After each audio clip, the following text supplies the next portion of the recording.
আপনি আপনি কে? কেন স্যার? আমার নাম ধরেই তো ডাকলেন। আপনার নাম ধরে ডাকলাম মানে? আমি তো ক্যান্ডিডেটের নাম ধরে রেখেছি। আমি তো সেই ক্যান্ডিডেট স্যার। আপনি পরীক্ষা দিতে এসেছেন, তা আপনার চুলের এই অবস্থা কেন? ও বলবেন না স্যার, আমি শখ করে চুল রেখেছি, তাই আর কি। না না না না, কাজটা ঠিক করেন নাই। পরীক্ষা দিতে এসে এ ধরনের চুল রাখা ঠিক না। কেন স্যার? চুল রাখতে কি মানা? চুল রাখলে কি পরীক্ষা দেওয়া যাবে না? যাবে যাবে না কেন? সবাই যেভাবে আসে সেভাবে আসলে ভালো হয়। তো যাই হোক, মনে কিছু নেবেন না, যখন এসেই পড়েছেন তাহলে প্রশ্নে আসা যাক, কি বলেন? জি স্যার, আপনি প্রশ্ন ধরতে পারেন স্যার। আচ্ছা, বলুন তো, আমি উড়তে পারি কিন্তু আমার পাখনা নেই, আমি কাঁদি কিন্তু আমার চোখ নেই, কে আমি বলতে পারবেন? পারবো না কেন স্যার? অবশ্যই পারবো, এটা তো একেবারে সোজা প্রশ্ন। সোজা প্রশ্ন? বলুন দেখি উত্তরটা কি হবে। উত্তরটা একেবারেই সোজা স্যার, এটা হবে মেঘ। ওরে বাবা রে, এ তো দেখছি চুলে চুলে বুদ্ধি, সঠিক উত্তর দিয়ে দিয়েছে। যাই হোক, আপনার উত্তর একেবারে সঠিক হয়েছে। পরবর্তী প্রশ্নে আসছি। আচ্ছা বলুন তো, যৌবনে আমি লম্বা, কিন্তু সময় যত এগোতে থাকে ততই আমার দৈর্ঘ্য ছোট হতে থাকি, আমি কে আমি বলতে পারেন? আর একটু কঠিন প্রশ্ন ধরুন না স্যার, এসব ধরে তো আমাকে আটকাতে পারবেন না। এটা হবে পেন্সিল স্যার। আসলে একে দেখছি আটকানো কঠিন ব্যাপার। আচ্ছা বলুন তো, আপনি আমাকে জলে দেখতে পান, তাও আমি ভিজে যাই না, আমি কে? এটা হবে নিজের প্রতিবিম্ব স্যার। আপনার উত্তরটা একেবারেই সঠিক। আচ্ছা বলুন তো, 30 থেকে কয়বার 6 নেওয়া যায়? কেন, 5 বার স্যার। এই উত্তর একেবারে সঠিক হয়েছে।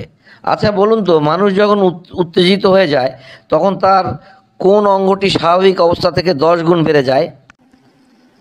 কেন স্যার? এটা হবে চোখের মনি স্যার। আচ্ছা বলুন তো, লাল গাভী বন খায়, জল খেয়ে মারা যায়, কি হবে এটা?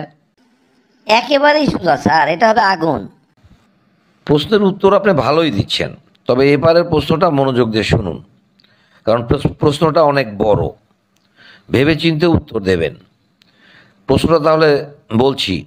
আমি কালো যখন আপনি আমাকে ক্রয় করেন, আমি লাল যখন আপনি আমাকে ব্যবহার করেন, এবং আমায় দিয়ে যখন সব কাজ শেষ হয়ে যায় তখন আমি সাদা। বলুন তো আমি কি? বিষয়টা হচ্ছে, আমি যখন কালো তখন আমাকে ক্রয় করেন, আমি যখন লাল আপনি তখন আমাকে ব্যবহার করেন, এবং আমার দিয়ে যখন সব কাজ শেষ হয়ে যায় তখন আমি সাদা। আমি কি? এটা আর কিছুই না স্যার, এটা হবে কয়লা স্যার। ওরে বাবারে, আপনি এই প্রশ্নটারও সঠিক উত্তর দিয়ে দিলেন। আপনি বুঝি আজকে চাকরি নিয়েই ফিরবেন। তো যাই হোক, এবারের প্রশ্নটা খুব ছোট এবং খুব সোজা। দেখি বলুন দেখি, কোন জিনিস ভাঙলে বেশি কাজে লাগে? এ তো দেখছি সাংঘাতিক এক প্রশ্ন ধরে বসেছে। কোন জিনিস ভাঙলে বেশি কাজে লাগে? দেখি একটু ক্লু চাই স্যার, কোনো ক্লু দেওয়া যাবে কি? যাক বাবা, দম নিয়েছে। যাবে না কেন? অবশ্যই যাবে। আপনি বলুন কি জানতে চান। না স্যার, আমি জানতে চাচ্ছি এটা কি জিনিস স্যার। এটা এটা খাদ্যশস্যের মধ্যে হবে। এত প্রশ্নের উত্তর দিয়ে ছোট্ট প্রশ্নটা দিয়ে আটকে গেলাম। কোথাও তো এই প্রশ্নটা দেখিও নি। স্যার বলছে এটা খাদ্যশস্য। কোন জিনিস ভাঙলে বেশি কাজে লাগে? না, এটা পারা যাবে না, চাকরিটা আর হলোই না। না স্যার, পারবো না স্যার। এত প্রশ্নের উত্তর দিয়ে সোজা প্রশ্নটাতে এসে আটকে গেলেন।